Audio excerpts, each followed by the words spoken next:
ஆக்சுவலாக என்ன மேட்ருனா, சிம்பு வெற்றிமாறன் இவங்க ரெண்டு பேரும் இணைய போகிற படத்தோட டைட்டில் என்னான்னு இப்போ தெரிய வந்துருச்சு. ஆக்சுவலாக படத்தோட தயாரிப்பாளர் கலைப்புழு தானு அவர்களே படத்தோட டைட்டில் என்னான்னு ரிவீல் பண்ணியிருக்காருங்க. கிட்டத்தட்ட டைட்டில் பார்த்தீங்கன்னா செம்மையாக இருக்குது, செம்ம பவர்ஃபுல்லாக இருக்குது. எப்படி வெற்றிமாறன் தனுஷ் இவங்க கூட்டணியில் அசுரன்னு ஒரு படம் ரெடியானுச்சோ, அதே மாதிரி வெற்றிமாறன் சிம்பு கூட்டணியில் அரசன்னு ஒரு படம் ரெடி ஆகிட்டு இருக்கு.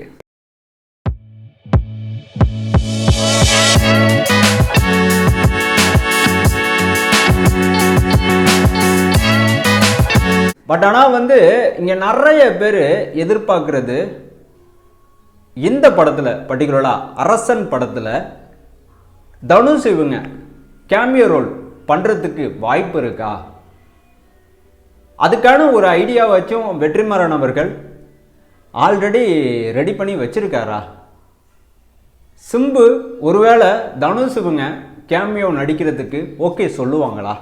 ஸோ இந்த மாதிரி ஒரு கேள்வியெல்லாம் எக்ஸாக்டாக இந்நேரம் நிறைய பேருக்கு கண்டிப்பாக இருக்கும். பட் ஆனால் என்னோட பர்சனல் ஒப்பீனியன் என்னன்னா, இந்த படத்தில் பர்டிகுலராக தனுஷ் இவங்களோட கேமியோ ரோல் நாம் பெருசாக எதிர்பார்க்கவே வேணாம். ஏன்னா இங்கே நிறைய பேர் எதிர்பார்க்கறதுக்கு முக்கிய காரணமே வடச்சென்னை படம் தான். பட் ஆனால் இந்த அரசன் திரைப்படம் வடச்சென்னை படத்துலேருந்து கிளைக்கதைகள் மட்டும்தான் இந்த படத்தில் வெற்றிமாறன் அவர்கள் பயன்படுத்தியிருக்காரு. மற்றபடி வடச்சென்னை படத்தில் இடம் பிடிச்ச எல்லா கதாபாத்திரங்களும் எல்லா கேரக்டர்களும் இந்த படத்தில் கண்டிப்பாக இருக்க தான் போகுது. கதாபாத்திரமும் கேரக்டரும் ஒன்று தானோ. எனிவே, ஸோ மற்றபடி இந்த வடச்சென்னை 2ஆம் பாகம் இந்த படம் அப்படிலாம் நான் சொல்லவே மாட்டேன். ஏன்னா ஆரம்ப ஸ்டேஜ்லேருந்து இப்போ வரைக்கும் பார்த்தீங்கன்னா சிம்பு வெற்றிமாறன் இணைய போகிற படத்தோட எந்த ஒரு அப்டேட்லேயும் நான் இது வடச்சென்னை 2 தான்ப்பா, கண்டிப்பாக நீங்கள் வேணால் பாருங்கள் அப்படின்னு உங்களுக்கு ஹோப் கொடுக்குற மாதிரி நான் என்றைக்குமே சொன்னது கிடையாது. அந்த மாதிரி ஒரு விஷயத்த நான் சொல்லணும்னு நினச்சது கூட கிடையாதுங்க. அதே சமயம் இந்த படத்தோட டைட்டில் போஸ்டரை நீங்கள் கொஞ்சம் உன்னிப்பாக கவனித்து பார்த்தீங்கன்னா, சிலம்பரசன் இவங்க கையில் பார்த்தீங்கன்னா கம்ப்ளீட் ரத்தம், கை ஃபுல்லாக ரத்தம். அதே சமயம் கையில் 6 அடி உயரத்துக்கு ஒரு அருவா. ஸோ இதை பார்க்குறப்ப என்ன தோணுது தெரியுமா? எனக்கு பர்சனலாக இந்த படம் முழுக்க முழுக்க சிலம்பரசன் கெரியரில் வன்முறை அதிகம் உள்ள ஒரு திரைப்படமாக இருக்க போகுதுன்னு என்னால் புரிஞ்சிக்க முடியுது டைட்டில் போஸ்டரை பார்க்குறப்ப. அதே சமயம் அரசன், அது என்னப்பா அரசன், சும்மா ட்ரெண்டிங்கான ஒரு வார்த்தையாக இருக்குது. இந்த அரசன்கிற இந்த டைட்டிலுக்கும் படத்தோட கதைக்கும் சம்மந்தம் இருக்கா அப்படின்னு யோசிச்சோம்னா வெற்றிமாறன் அப்படி தான் வச்சிருப்பாருன்னு எனக்கு தோணுது. ஏன்னா வெற்றிமாறன் முந்தைய படத்தெல்லாம் நான் இங்கே கொஞ்சம் ஞாபகப்படுத்த வேண்டியதாக இருக்குது. ஏன்னா அப்போ தான் அரசன் படத்தோட டைட்டில் எதனால் வச்சாங்க அப்படிங்கிறத நம்மளால் புரிஞ்சிக்க முடியும். வெற்றிமாறன் இவங்களோட முதல் படம் பொல்லாதவன். அந்த பொல்லாதவன் படத்தோட ஹீரோவோட கேரக்டரோட ஒன்லைன் பார்த்தீங்கன்னா, சாதாரணமாக இருக்கிற ஹீரோ சடனாக எப்படி சொல்கிறது, வில்லன்ட்ட மோதிர அசுரத்தனமான ஒரு ஆளாக மாறிடுவாப்புல. ஸோ அவ்வளோ சீக்கிரம் ஹீரோவை யாராலையும் எதுவுமே பண்ண முடியாது அப்படிங்கிற மாதிரி பொல்லாதவன் படத்தில் தனுஷ் இவங்களோட கேரக்டரை வெற்றிமாறன் அவர்கள் டிசைன் பண்ணியிருப்பார். சாதாரண ஒருத்தவன் சடனாக எப்படி பொல்லாத ஒரு ஆளாக மாறணும் அப்படிங்கிறது தான் தனுஷ் இவங்களோட கேரக்டரோட டிசைனோட ஒன்லைன். ஸோ அதன் பேஸ் பண்ணி தான் பொல்லாதவன் அப்படிங்கிற ஒரு டைட்டில் வச்சாங்க அப்படின்னு எனக்கு தோணுது. அதே சமயம் ஆடுகளம், தனுஷ் இவங்களோட வெற்றிமாறன் இவங்களோட அடுத்த கூட்டணியில் உருவான ஒரு படம். ஸோ இந்த படத்தோட கதைக்களமும் சரி, ஆடுகளம் அப்படிங்கிற டைட்டிலும் சரி கரெக்டாக மேட்சபிளாக இருக்கும். ஏன்னா படத்தில் அங்கங்கே பார்த்தீங்கன்னா கோழி சண்டையெல்லாம் நடக்கும். ஸோ கோழி சண்டை அப்படிங்கிற ஒரு விஷயம் பார்த்தீங்கன்னா ஊர்க்கார மக்கள் எல்லாருமே என்னப்பா கோழி சண்டை ஆடுகளத்துக்கு போகலையா அப்படிங்கிற மாதிரி தான் சொல்லுவாங்க. ஸோ அதனால் ஆடுகளம் அப்படின்னு வச்சுருக்காரு. ஏன்னா ஆடுகளத்தில் ஏற்படுற பிரச்சனையை பேஸ் பண்ணி படத்தோட கதை அப்படியே மாறுபடும், தனுஷோட கேரக்டரும் அப்படியே மாறுபடும். அதனால் ஆடுகளம் அப்படின்னு வச்சுருந்தாரு. விடுதலை, ஸோ ஒடுக்கப்பட்ட மக்களுக்காண்டி ஹீரோ போராடுறாப்புல. ஸோ ஒரு ஸ்டேஜுக்கு அப்புறமா வந்து ஒடுக்கப்பட்ட மக்களோட உரிமைக்காண்டியும் அவங்களோட விடுதலைக்காண்டி ஹீரோ வந்து தன்னிச்சையாக போராடாமல் தன்னை சார்ந்தவங்களையும் சேர்த்து வச்சுட்டு ஒரு விடுதலைக்காண்டி போராடுறாப்புல. அதனால தான் விடுதலை 1, விடுதலை 2. ஸோ ஆனால் விடுதலை 2ல் பார்த்தீங்கன்னா ஒடுக்கப்பட்ட மக்களுக்காண்டி அரசாங்க அதிகாரியாக இருக்கிற ஹீரோவே வந்து ஒடுக்கப்பட்ட மக்களோட உரிமைக்காண்டி போராடுற மாதிரி ஹீரோவோட கேரக்டர் வந்து வெற்றிமாறன் அவர்கள் டிசைன் பண்ணியிருப்பார்.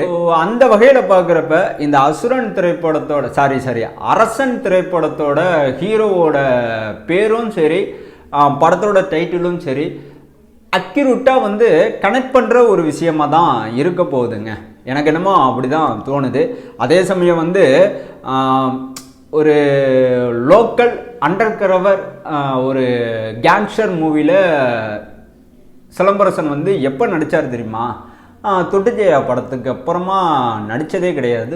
தொட்டுஜெயா படத்தில் தான் நாம் வந்து சிலம்பரசனை ஒரு ரகடான ஒரு லுக்கில் ரவுடித்தனமான ஒரு ஆளாக நம்ம வந்து பார்த்தோம். ஸோ தொட்டுஜெயா படம் என் லைஃப்பில் மறக்கவே முடியாது. இப்போ வரைக்கும் தொட்டுஜெயா மாதிரி ஒரு படத்தை சிம்பு கெரியருக்கு முன்னாடியும் சரி, சிம்பு கெரியருக்கு பின்னாடியும் சரி, எந்த ஒரு வளர்ந்து வரும் ஹீரோவும் சரி, வளர்ந்து வந்த ஹீரோவும் சரி தொட்டதே கிடையாதுங்க. ஆனால் வந்து வன்முறை காட்சிகள்லாம் தொடர்ந்து நடிக்க வேணான்னு அப்போவே வந்து முடிவு பண்ணிட்டாப்புல மனுஷன். அதனால தான் வந்து வன்முறை அதிகம் உள்ள படத்தில் கதை உள்ள கதாபாத்திரத்தில் நடிக்கவே கூடாதுன்னு முடிவு பண்ணதுனால தான் இப்போ வரைக்கும் எதுலையுமே நடிக்கலை. இந்த மாதிரி ஒரு வைலன்ஸான ஒரு அட்டம்ப்ட்டுக்கு கண்டிப்பாக வந்து ரெஸ்பான்ஸு கிடைக்காம இருக்க போகிறதே கிடையாது. ஏன்னா வன்முறை படங்களுக்கு தான் அதிகமான ரெஸ்பான்ஸ் மக்கள்கிட்ட இப்போ வரைக்கும் கிடைச்சிக்கிட்டே இருக்குது. ஸோ கிட்டத்தட்ட வந்து வன்முறையும் சரி, ஃபேமிலியை கனெக்ட் பண்ணுற விஷயங்களும் சரி, வியாபாரத்தை கனெக்ட் பண்ணுற விஷயங்களும் சரி, ஒரு சேராக வந்து பக்கா கமர்ஷியலில் வெற்றிமாறன் அவர்கள் இவரோட பொல்லாதவன் படம் மாதிரியே இந்த படத்தை சிம்புக்காண்டி உருவாக்கி கொடுத்துட்டாருன்னா கண்டிப்பாக வந்து வெற்றியை யாராலையுமே தடுக்க முடியாதுங்க. ஓகேங்களா? ஸோ கிட்டத்தட்ட வந்து இந்த படத்தோட மியூசிக் டைரக்டர் பற்றி சொல்லணும்னா ரொம்ப ரொம்ப முக்கியமான ஒரு ஆள் தமிழ் சினிமா இண்டஸ்ட்ரியில், இந்திய சினிமா இண்டஸ்ட்ரியில். ஸோ இவர் இல்லாத படங்களே வந்து ரிலீஸ் ஆகிறதே கிடையாது. இவர் இல்லாத படத்தோட பாடல்களே கிடையாதுங்க. அஃப்கோர்ஸ் நம்மளோட அனிருத்து தான்.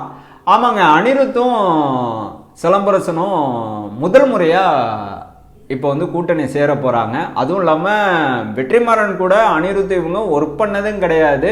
இதுக்கு முன்னாடி வெற்றிமாறன் வந்து ஜிவியோட ஒர்க் பண்ணியிருக்காரு, இளையராஜா கூட ஒர்க் பண்ணியிருக்காங்க. பட் ஆனால் வந்து முதல் முறையாக அனிருத் கூட வெற்றிமாறன் இவங்க ஒர்க் பண்ண போகிறாங்க. ஸோ இது வந்து அஃபிஷியலான ஒரு விஷயம் கிடையாது இந்த நொடி வரைக்கும்.